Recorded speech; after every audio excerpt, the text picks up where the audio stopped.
let us move ahead. Now types of matrix. सबसे first matrix हम लोग देखेंगे हॉरिजॉन्टल मैट्रिक्स. हॉरिजॉन्टल मैट्रिक्स किसको कहते हैं? तो मैट्रिक्स का डेफिनेशन पढ़े थे कि द रेक्टेंगुलर फॉर्मेट में नंबर जब होते हैं तब उसे मैट्रिक्स कहते हैं. ओके, तो हॉरिजॉन्टल क्या होगा? तो ऐसा मैट्रिक्स जो हॉरिजॉन्टल दिखाई दे आपको, मतलब इस तरह का 2 1 3 4 1 2 5, इस टाइप का जो मैट्रिक्स जो आपको हॉरिजॉन्टल दिखाई देगा, है ना, that will be called horizontal matrix. Okay, इस टाइप का कोई भी आप एक और एग्जांपल कर देते हैं. जैसे मान लो कि 1 1 2 -3 5 1 2 0 1 7, मान लो एक और 9 10 4 4 3. Okay, this type. ओके, चलो अच्छा से इसको. हाँ, तो ये दो मैट्रिक्स है, ये और ये जो आपके पास है, ये दोनों हॉरिजॉन्टल लुक है. अब इसका ऑर्डर देखते हैं. इसका ऑर्डर क्या हो रहा है? तो इसमें 2 रो हैं और कॉलम है 4, तो इसका ऑर्डर हो गया 2/4. Got it. और इसका ऑर्डर देख लो, तो इसका ऑर्डर, इसमें 3 रो हैं और 5 कॉलम है, तो 3/5. हॉरिजॉन्टल लुक कब बनेगा? जब रो आप कम रखोगे और कॉलम आप ज़्यादा रखोगे, तभी आपका हॉरिजॉन्टल मैट्रिक्स फॉर्म करेगा. ओके, तो इसलिए हॉरिजॉन्टल मैट्रिक्स का डेफिनेशन ये यहाँ पर जो है कि all the matrix of the order m/n in which m is smaller than n, मतलब नंबर ऑफ रो जो है नंबर ऑफ कॉलम से कम होना चाहिए, तब जो मैट्रिक्स होगा वो कहलाएगा क्या? Horizontal matrix. उसी तरह से वर्टिकल मैट्रिक्स अगर हम लोग देखना चाहें, तो जो वर्टिकल दिखेगा जैसे 1 2 0 1 3 7, इस तरह का. अब इसका ऑर्डर देख लो क्या है. इसमें 3 रो हैं, 2 कॉलम हैं. तो इसमें क्या हमको समझ में आया? ठीक उल्टा बात, जैसे वहाँ पे रो कम रखते थे तो हॉरिजॉन्टल बनता था, इसमें क्या करेंगे कि कॉलम को कम रखेंगे. जितना कम कॉलम होगा उतना वर्टिकल लुक आएगा. ओके, तो इसका डेफिनेशन हो गया कि ऐसा, और सारे के सारे मैट्रिक्स जो m/n ऑर्डर के होंगे वो वर्टिकल तभी हो पाएंगे जब जो है रो का संख्या ज़्यादा हो और कॉलम का संख्या कम हो. मतलब कॉलम कम होना चाहिए वर्टिकल होने के लिए, और हॉरिजॉन्टल होने के लिए रो कम होना चाहिए. ओके, उसके बाद है आपका एक रो मैट्रिक्स. इसको रो वेक्टर भी कहा जाता है, कहीं कहीं आप देखोगे रो वेक्टर लिखा है. ठीक है, रो मैट्रिक्स किसे कहते हैं? तो ऐसा मैट्रिक्स जिसके अंदर सिर्फ एक रो हो, जैसे 1 2 3 5. तो ये जो मैट्रिक्स है इसमें एक रो है और कॉलम कितने हैं? 4 है. ओनली 1 रो, सिंपल, कंटेनिंग ओनली 1 रो. इस मैट्रिक्स में क्या होता है? सिर्फ एक रो होता है. ऐसे मैट्रिक्स को हम लोग रो मैट्रिक्स कहेंगे. ठीक है, कोई भी. ये बहुत आसान है. कॉलम मैट्रिक्स क्या कहोगे तुम किसको? जिसमें सिर्फ एक कॉलम है, सिंपल 0 0 1 3, है ना.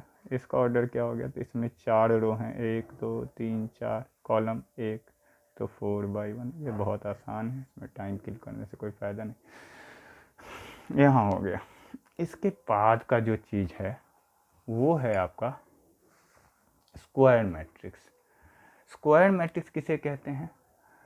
तो अगर रो का संख्या ज़्यादा हो गया तो वर्टिकल बन जाएगा, कॉलम का संख्या ज़्यादा हो जाएगा तो हॉरिजॉन्टल बन जाएगा, ये तो हम जान गए. अगर ये दोनों के दोनों बराबर हो गए, यानी रो और कॉलम दोनों इक्वल हो गए, दोनों इक्वल अगर हो गए, तब जो मैट्रिक्स बनेगा उसे हम लोग कहते हैं स्क्वायर मैट्रिक्स. ओके, यानी all the matrix of the type Aij in which m and n number of row and number of columns are equal are said to be square matrix. अब एक हम 4/4 ऑर्डर का square matrix यहाँ देखते हैं. 4x4 order का रहेगा। तो यहाँ का जो एलिमेंट होगा वो A11 first row first column, first row second column, first row third column, first row fourth column, पहले भी डिस्कस कर लिए। तो इस तरह से A21 A22 A23 A24 इस तरह से एलिमेंट हो जाएंगे, है ना, 4 रोज एंड 4 कॉलम्स। अच्छा ठीक है। अब इसमें जो हम आपको बताना चाहते हैं, जो इन फ्यूचर हमको काम आएगा, वो ये है आपका कि इस मैट्रिक्स के अंदर ये जो एलिमेंट्स हैं, ये दीज एलिमेंट्स,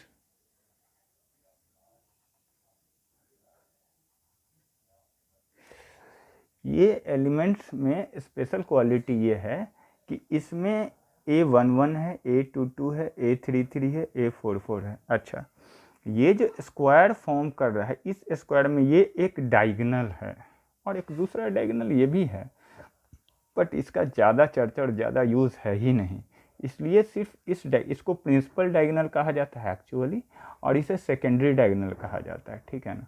तो प्रिंसिपल डायगोनल का ही यूज़ है, इसी से हमारा बहुत सारा रिजल्ट आएगा निकल के। और इसमें एक खास प्रॉपर्टी है, वो ये है कि प्रिंसिपल डायगोनल में जितने भी एलिमेंट होते हैं उसमें I और J, A11 A22 A33 A44, तो I और J इसमें इक्वल होते हैं, ये इस डायगोनल के अंदर के एलिमेंट।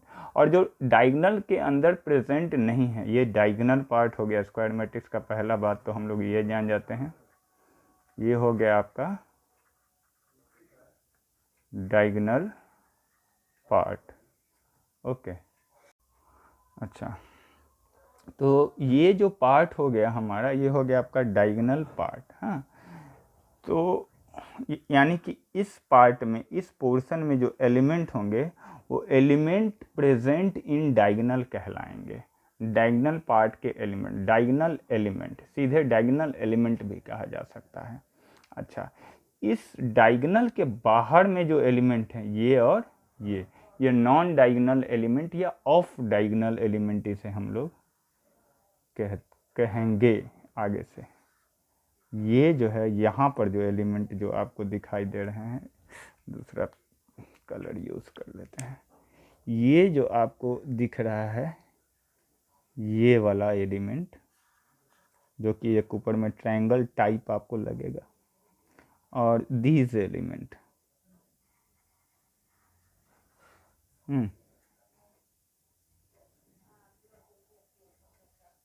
हेयर फॉर्म ट्रायंगल, ठीक है। तो ये जो ऑफ डायगोनल एलिमेंट है, या तो ऊपर के ट्रायंगल में या तो नीचे के ट्रायंगल में, इस ऑफ डायगोनल एलिमेंट में I और J इक्वल नहीं होते हैं, ठीक है। तो ये जो ऊपर में ट्रायंगल बना, इसे कहा जाता है अपर ट्रायंगुलर पार्ट, इसको और ये जो है आपका, इसे कहा जाता है लोअर ट्रायंगुलर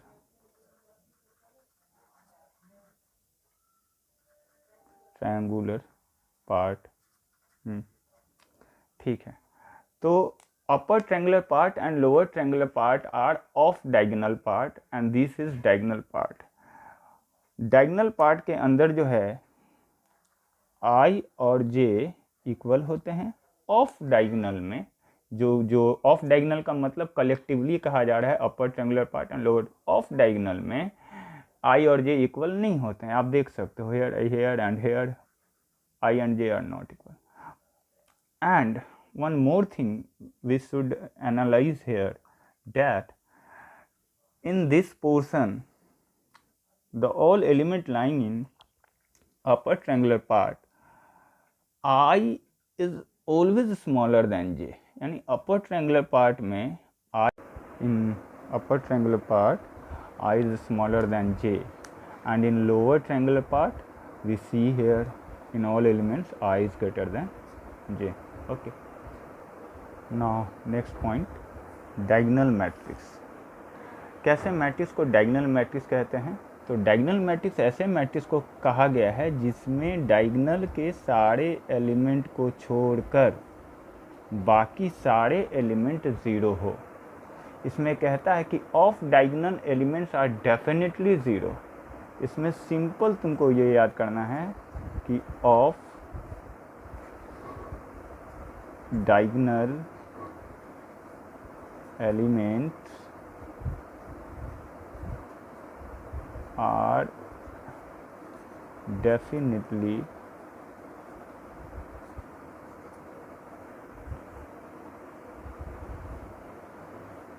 ज़ीरो।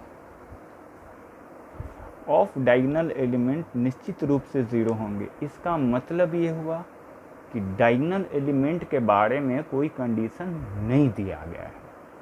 मतलब डायगोनल एलिमेंट में ज़ीरो आ भी सकते हैं और नहीं भी आ सकते हैं। बहुत सारे लोग सोचते हैं कि डायगोनल में अगर हम यहाँ पे ये रख देंगे, बोलेंगे कि ये डायगोनल मैट्रिक्स है कि नहीं। तो डेफिनेशन में तो ये बोला गया कि डायगोनल अपर ट्रायंगल लोअर ट्रायंगल जीरो होना चाहिए, डायगोनल नॉन जीरो। अब खुद से ही डिसाइड करने लगते हैं डेफिनेशन में। ऐसा नहीं है, रेस्ट्रिक्शन लगाया है कि off diagonal elements are zero. तो हमको सिर्फ देखना है कि off diagonal elements are zero और not. If off diagonal elements are zero, then it is diagonal matrix, and here also, यहाँ भी off diagonal elements are zero. These off diagonal and these off diagonal elements are zero. So it is diagonal matrix simply. Diagonal के अंदर क्या है वो matter नहीं करता है। तो ऐसे अगर डिफाइन करना होगा मैथमेटिकली हमें एक मैट्रिक्स ए को, तो वो डायगोनल मैट्रिक्स कब कहलाएगा? सबसे पहला कंडीशन क्या है कि वो स्क्वायर होगा, यानी रो और कॉलम का नंबर बराबर होना चाहिए। स्क्वायर मैट्रिक्स होगा तभी तो डायगोनल बनेगा। रेक्टेंगुलर में वो डायगोनल टाइप नहीं बन पाएगा आपका, ठीक है। तो स्क्वायर मैट्रिक्स होना नेसेसरी है, सबसे पहला बात। उसके बाद ऑफ डायगोनल एलिमेंट। तो ऑफ डायगोनल एलिमेंट किसको कहा जाता है? I is not equal to J. When I is not equal to J, A I J should be zero. इसका मतलब समझे? मतलब आई और जे इक्वल जब नहीं होगा, यानी अपर ट्रायंगल होगा या लोअर ट्रायंगल होगा, वो बंदा ये उसी के बारे में कह रहा है कि ये A I J. What is A I J? When I is not equal to J should be zero, then it will be said a diagonal matrix. समझ गए डायगोनल मैट्रिक्स किसको कहते हैं? इसको सिंपली ऐसे नहीं लिखकर ये ऐसे भी लिख सकते हैं। ऐसे नहीं लिखकर इसको डी आई ए जी करके और डायगोनल के अंदर जो लिख देंगे 4, 2, से सेपरेट करके लिखना है यहाँ पे। जैसे इसको अगर लिखना होगा तो क्या लिखेंगे? डी आई ए जी क्या लिखेंगे? 4, 0, 2। ओके,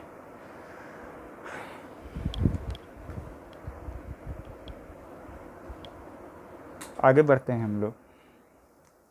अच्छा, एक बात और, अगर कोई स्क्वायर मैट्रिक्स है, तो अगर 4x4 ऑर्डर का स्क्वायर मैट्रिक्स है, तो उसमें अगर 4 रो हैं तो 4 कॉलम भी होंगे, ठीक है। 4 रो हैं, अच्छा 4x4 ऑर्डर का है तो उसमें एलिमेंट कितने होंगे? 16 होंगे। उसमें 4 रो होंगे, 4 कॉलम होंगे, और डायगोनल में कितने एलिमेंट होंगे? तो ये जैसे तुम एग्जांपल तुम्हारे सामने, ये 3x3 है, 9 एलिमेंट हैं, 3 रो हैं, 3 कॉलम है, और डायगोनल के अंदर 3 एलिमेंट हैं। हाँ, 4x4 का हम यहाँ आपको बता रहे थे, जब यहाँ पर देख लो ये 4x4 ऑर्डर का है, तो इसमें डायगोनल के अंदर कितने एलिमेंट हैं? 1, 2, 3, 4। 5x5 ऑर्डर का रहेगा तो डायगोनल के अंदर कितने एलिमेंट प्रेजेंट होंगे? 5 एलिमेंट प्रेजेंट होंगे क्लियरली, ठीक है। तो एक कंसेप्ट निकल के आया आपके पास कि minimum number of zero in diagonal matrix of order n/n। अगर एक डायगोनल मैट्रिक्स n/n ऑर्डर का है आपके पास, तो उसमें कम से कम कितने ज़ीरो होंगे? तो कम से कम ज़ीरो कौन होते हैं? तो ऑफ डायगोनल। तो डायगोनल को छोड़कर बाकी एलिमेंट कम से कम जीरो होना ही चाहिए। इसके अलावा भी जीरो इसमें प्रेजेंट हो सकता है, बट मिनिमम ये लोग जीरो होना चाहिए। तो इनका काउंटिंग हमको पता करना है n/n ऑर्डर में कितना होगा। तो n बाई n ऑर्डर का है तो टोटल नंबर ऑफ एलिमेंट तो उसमें n into n n square हो गया। उसमें से डायगोनल के एलिमेंट को सिर्फ हटा देंगे तो अपर और लोअर दोनों जो है हमारा एलिमेंट कितने हुए वो पता चल जाएगा। तो n बाई n ऑर्डर का है तो जैसे 3/3 का है तो डायगोनल में 3 एलिमेंट प्रेजेंट है। 4/4 ऑर्डर का है तो डायगोनल में था तो 4 एलिमेंट प्रेजेंट, आप देखे थे अभी। तो उसी तरह से n बाई n ऑर्डर का है तो ये डायगोनल के अंदर कितने एलिमेंट होंगे, तो n एलिमेंट होंगे। तो उस डायगोनल के एलिमेंट के संख्या को घटा देंगे टोटल नंबर ऑफ एलिमेंट्स में, तो n स्क्वायर माइनस n कर दिए तो इन लोगों का नंबर तो पता चल गया कि मिनिमम इतने ज़ीरो होंगे। तो ये आपका इंपॉर्टेंट रिजल्ट है कि minimum number of zero in diagonal matrix of order n by n is n square minus n। इसको मेमोराइज भी कर लेते हैं, बट आप कंसेप्ट को ध्यान में रखोगे तो मेमोराइज करने की ज़रूरत नहीं पड़ेगी। ओके, उसके बाद कहता है कि maximum number of non zero element in a diagonal matrix of order n by n। अधिक से अधिक नॉन ज़ीरो एलिमेंट कितने हो सकते हैं, तो अधिक से अधिक ये लोग नॉन ज़ीरो हो सकते हैं, सारे के सारे नॉन ज़ीरो हो जाए, यही तो हो सकता है। इधर तो नॉन जीरो आएगा ही नहीं। तो यहाँ पर जैसे इसमें अधिक से अधिक 3 ही नॉन जीरो हो सकते हैं, जैसे यहाँ पर हम लोग 1 2 3 तीनों के तीनों नॉन जीरो रखे हैं। लेकिन उससे कम भी हो सकता है तब डायगोनल मैट्रिक्स के अंदर, जैसे इसमें 2 ही नॉन जीरो एलिमेंट है, इस पूरे डायगोनल मैट्रिक्स में 2 ही नॉन जीरो एलिमेंट लिए हैं, तो ज़्यादा से ज़्यादा 3 हो सकता है ना। तो maximum number of non zero element in a diagonal matrix is equal to total number of element present in the diagonal equals to कितना, n हो गया। Okay, got it, I think it is clear. Now next point, scalar matrix. Scalar matrix किसे कहते हैं, तो ये भी diagonal matrix ही होता है। इसमें सिर्फ खास बात हो जाता है कि इसमें डायगोनल के जितने भी एलिमेंट होते हैं ना वो सारे इक्वल होने चाहिए, तब उसे कहते हैं हम लोग स्केलर मैट्रिक्स। जैसे ये एक एग्जांपल रखें, इसमें डायगोनल में यहाँ भी 4 है, यहाँ भी 4 है, यहाँ भी, बाकी डायगोनल मैट्रिक्स का सारा प्रॉपर्टी होल्ड करे, यानी of diagonal elements should be zero definitely. Okay, तो अगर इसको मैथमेटिकली सिंबॉलिक इस तरह से मैथमेटिकल लैंग्वेज में डिफाइन करें तो क्या कहेंगे कि aij m by n such that m equals to n। Square matrix होने के लिए ज़रूरी है सबसे पहले तो स्क्वायर होना चाहिए, m n इक्वल होना चाहिए, and aij must be zero for i is not equal to j। माने ऑफ डायगोनल बोल रहा है कि ज़ीरो होना चाहिए। यहाँ पर क्या, इसका मतलब क्या हुआ कि off diagonal element are zero, off diagonal element के बारे में बता रहे हैं यहाँ पे। और डायगोनल एलिमेंट यानी i इक्वल टू जे अगर बोला जाएगा तो i इक्वल टू जे का मतलब क्या हुआ कि डायगोनल एलिमेंट। तो डायगोनल एलिमेंट के बारे में इंफॉर्मेशन दे रहा है कि it should be a constant, यानी फिक्स नंबर होना चाहिए डायगोनल में, सारे के सारे डायगोनल एलिमेंट एक फिक्स नंबर होना चाहिए, then it will be called square matrix. Okay, now next point, identity matrix. Identity matrix किसको कहते हैं, तो ये भी एक डायगोनल मैट्रिक्स है। इनफैक्ट ये स्केलर मैट्रिक्स का स्पेशल टाइप है जिसमें डायगोनल एलिमेंट फिक्स 1 ही होना चाहिए। जैसे वहाँ पे 4 रखे थे, 5 भी हो सकता था, 8 भी हो सकता था, पाई भी हो सकता था, एनी नंबर डायगोनल में, लेकिन सारे नंबर इक्वल होने चाहिए थे। लेकिन आइडेंटिटी मैट्रिक्स में ऐसा बोलता है कि आपका डायगोनल डायगोनल एलिमेंट्स श्योरली 1 होना चाहिए, तभी वो आइडेंटिटी मैट्रिक्स कहलाएगा। ओके, जैसे आप यहाँ देखो 1 लिख दिए, डायगोनल में 1, ऑफ डायगोनल 0, ये आइडेंटिटी हो गया। जैसे यहाँ देख लो डायगोनल में ये तीनों 1 है, बाकी ऑफ डायगोनल के बाहर वाला 0 है, तब ये आइडेंटिटी मैट्रिक्स कहलाता है। अच्छा, आइडेंटिटी मैट्रिक्स को IN से भी रिप्रेजेंट किया जाता है और ये बहुत इंपॉर्टेंट मैट्रिक्स है माय डियर, इसका बहुत यूज़ आएगा, राइट। IN का मतलब क्या हुआ, identity matrix of order n। यहाँ n लिखने का मतलब उसका ऑर्डर, यानी कि उसमें रो का संख्या कितना होना चाहिए या फिर कॉलम का संख्या कितना होना चाहिए। तो I2 यहाँ लिखा है, इसका मतलब सेकेंड ऑर्डर का, सेकेंड ऑर्डर माने 2 रो और 2 कॉलम। क्या होने चाहिए, डायगोनल में 1, ऑफ डायगोनल 0। I3 का मतलब 3 रो और 3 कॉलम रखने, और ये डायगोनल में 0, बाहर बाकी के 0 रखने। डेफिनेशन फिर वही बात, Aij m/n, mn equal square होना चाहिए, Aij 0 होना चाहिए, Aij not equal to j मैंने ऑफ डायगोनल अभी बताए, Aij 1 होना चाहिए, I इक्वल टू j मैंने diagonal should be 1, right. I think it is clear. Now move to the next point. देखो एक ट्रेस ऑफ मैट्रिक्स होता है, बहुत छोटी सी चीज़ है बट लोग डर जाते हैं, बहुत छोटी सी चीज़, बहुत आसान चीज़। कहता है कि what is trace of a matrix, the trace sum of diagonal element of a squared matrix. किसी भी स्क्वायर्ड मैट्रिक्स में डायगोनल में जो एलिमेंट प्रेजेंट होंगे, जितने एलिमेंट डायगोनल में प्रेजेंट होंगे, उन सारे एलिमेंट को जब जोड़ दिया जाता है तो वो सम को ही कहते हैं उस मैट्रिक्स का ट्रेस। जैसे अगर ये मैट्रिक्स ए आपके सामने लिखा हुआ, इसका ट्रेस TR और ऐसे ए लिखा जाता है, तो इसका ट्रेस निकालना है तो सिंपली जो है डायगोनल के एलिमेंट को आपको जोड़ देना है। Okay, very easy. Next, zero matrix. What is zero matrix? तो zero matrix is a matrix whose all elements are zero. इसके जितने एंट्री होंगे वो सारे के सारे ज़ीरो होंगे, एक भी एंट्री नॉन ज़ीरो नहीं होना चाहिए। ऑल एलिमेंट्स क्या होना चाहिए? ज़ीरो होना चाहिए, सारे के सारे एलिमेंट ज़ीरो होने चाहिए, ठीक है ना। जैसे यहाँ पे रखे हैं ज़ीरो, इसको ज़ीरो से रिप्रेजेंट किया जाता है, zero zero zero zero zero, ये ज़ीरो है ना। अच्छा, दूसरा बात, इसका स्क्वायर होना नेसेसरी नहीं। This can be horizontal, vertical, row matrix, column matrix, square matrix, anything it can be. किसी भी टाइप का मैट्रिक्स ये हो सकता है, zero matrix. Got it. Now important ना, ये इम्पॉर्टेंट है आपका, upper triangular matrix. Upper triangular matrix किसे कहते हैं, इसको देख लिया जाए जरा सा। इसको देख लेते हैं।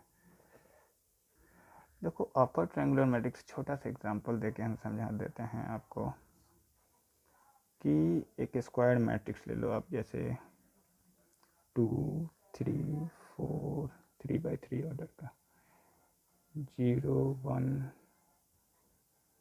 3 0 0 5। ये जो मैट्रिक्स है, इस मैट्रिक्स को अपर ट्रायंगुलर मैट्रिक्स कहा जाता है। अपर ट्रायंगुलर मैट्रिक्स क्यों कहा जाता है? इसलिए कहा जाता है कि इसमें लोअर ट्रायंगल जो है हमारा, वो पूरा का पूरा जीरो है। Surely lower triangular part should be definitely zero. मतलब इसमें अपर ट्रायंगुलर मैट्रिक्स में क्या होता है कि lower triangular part must be zero, यानी लोअर ट्रायंगुलर पार्ट के जितने एलिमेंट होंगे वो ज़ीरो होने ही चाहिए, ये ज़रूरी है। इसके अलावा अपर ट्रायंगल में कहीं पे ज़ीरो हो सकता है। जैसे मान लो कि यहाँ पे ज़ीरो अगर दिखाई दे देता तो तुम इसको अपर ट्रायंगुलर मैट्रिक्स नहीं कहते। हमको चेक सिर्फ करना है लोअर ट्रायंगुलर पार्ट को, कि लोअर ट्रायंगुलर पार्ट पूरा का पूरा ज़ीरो है ही नहीं। उधर हमको चेक वेक नहीं करना है, उधर ज़ीरो हो भी सकता है, नहीं भी हो सकता है। Got it. Upper triangular matrix किसे कहते हैं? तो इसको डिफाइन करना होगा तो Aij m/n, पहले तो स्क्वायर होना नेसेसरी है, ये इसका स्क्वायर मैट्रिक्स होना नेसेसरी है, m = n होना चाहिए। दूसरा बात कि लोअर ट्रायंगल, तो लोअर ट्रायंगल में I बड़ा होता है या J बड़ा होता है? तुमको नहीं समझ में आएगा तो एक छोटा सा एग्जांपल लेके देख लेना, A11 A12 A13 इस तरह से करके, तो तुमको खुद समझ में, A11 के बाद 1 2 आया तो I is smaller than J, तो निश्चित रूप से ऊपर वाला ट्रायंगल में I जो है छोटा है, तो नीचे वाला ट्रायंगल में I जो है वो बड़ा हो जाएगा, I ग्रेटर देन J करोगे, है ना। That is, got it, it is upper triangular matrix. अब ठीक उसका उल्टा लोअर ट्रायंगुलर मैट्रिक्स होता है। इतना तो समझ ही चुके होगे कि कोई भी मैट्रिक्स इस टाइप का जिसमें अपर ट्रायंगुलर जो है, अपर 0 0 0, जैसे देख लो हम यहाँ बना रहे हैं 2 3 4 0 1 5 है ना। तो इसमें बोलता है क्या कि ये मैट्रिक्स लोअर ट्रायंगुलर मैट्रिक्स तब कहलाएगा जब इसका अपर पार्ट यानी अपर ट्रायंगुलर पार्ट जो है वो डायगोनल के ऊपर वाला पार्ट जो है पूरा का पूरा 0 होना चाहिए। ठीक है, अब ज़्यादा वहाँ समझ ही चुके हैं। ओके, मतलब इसमें जो है डेफिनेशन हो गया ए बराबर ए I J M by N, square होना नेसेसरी है, एम इक्वल्स टू एन, और आई स्मॉलर देन जे, अपर ट्रायंगुलर पार्ट 0 होना चाहिए, ए I J 0 when I smaller than जे। अच्छा, ओके। उसके बाद एक अच्छा चीज़ है समझने के लिए, हाँ, कि minimum number of zeros in upper triangular matrix और lower triangular matrix. Upper triangular matrix और लोअर ट्रायंगुलर मैट्रिक्स को हम शॉर्टकट में UTM और LTM लिख रहे हैं, है ना। मिनिमम नंबर ऑफ ज़ीरोज़ कितने होंगे, कम से कम ज़ीरो इसके अंदर, हाँ। तो ये देखो, तो जैसे ये एग्ज़ाम्पल तुम्हारे पास है कि ये तुम्हारा लोअर ट्रायंगुलर मैट्रिक्स आपके पास यहाँ पे लिखा होगा, अपर पार्ट 0 तो लोअर ट्रायंगुलर मैट्रिक्स। इसमें कम से कम 0 क्या होना चाहिए, तो ये वाला पोर्शन डेफिनेटली 0 होना चाहिए। इसके अलावा इससे अधिक भी 0 हो सकता है, लेकिन कम से कम इतना 0 होना चाहिए, यानी इसी का काउंटिंग पता करना है कि कितना होगा। अच्छा, मान लेते हैं कि मैट्रिक्स का ऑर्डर हमारा कितना है, मैट्रिक्स जो है वो हमारा n/n ऑर्डर का है। n/n ऑर्डर का अगर हमारे पास मैट्रिक्स है तो टोटल एलिमेंट कितना प्रेजेंट है, n स्क्वायर एलिमेंट प्रेजेंट है। अच्छा,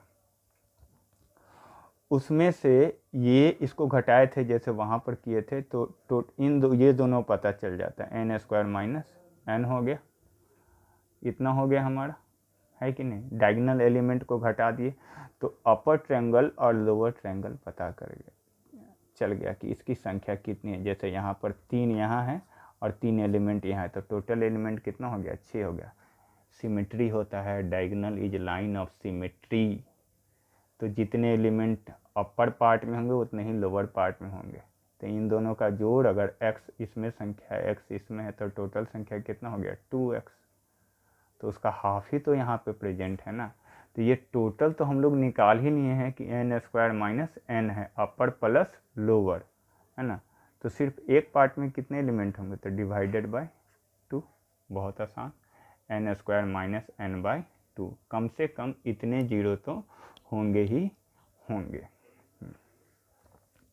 उसके बाद बोलते हैं maximum number of non zero element in upper triangular matrix और लोअर ट्रायंगल।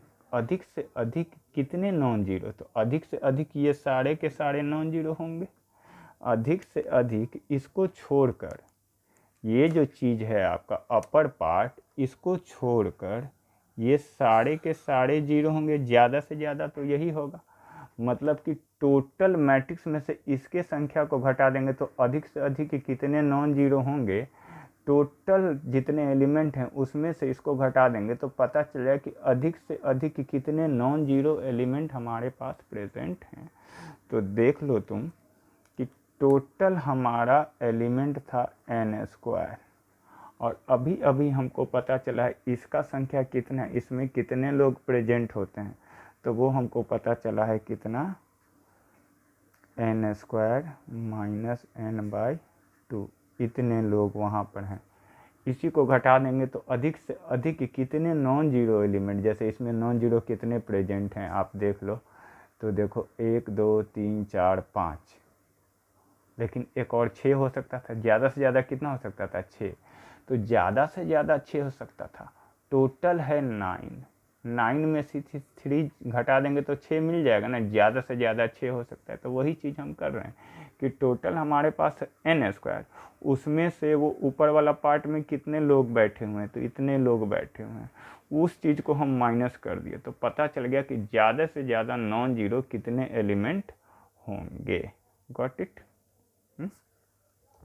तो आई थिंक इतना आपका काफ़ी है। आगे बढ़ते हैं थोड़ा सा।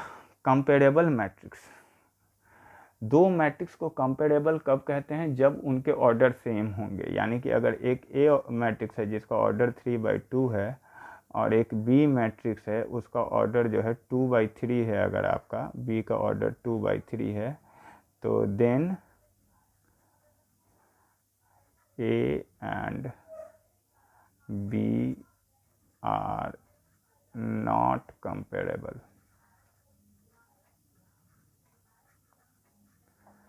तो ए और बी आपस में कंपेरेबल नहीं हुए क्योंकि इसका ऑर्डर 3/2 है, इसका ऑर्डर 2/3 है, इनके ऑर्डर सेम नहीं है, तो ये कंपेरेबल नहीं होंगे। तो कंपेरेबल कब कहलाएंगे? जब इनके ऑर्डर सेम हो, यानी ए का ऑर्डर 3/2 हो, एक में है बी का ऑर्डर भी 3/2 अगर होता, तब उसे हम लोग कंपेरेबल मैट्रिक्स कहते। Okay, got it? ओके।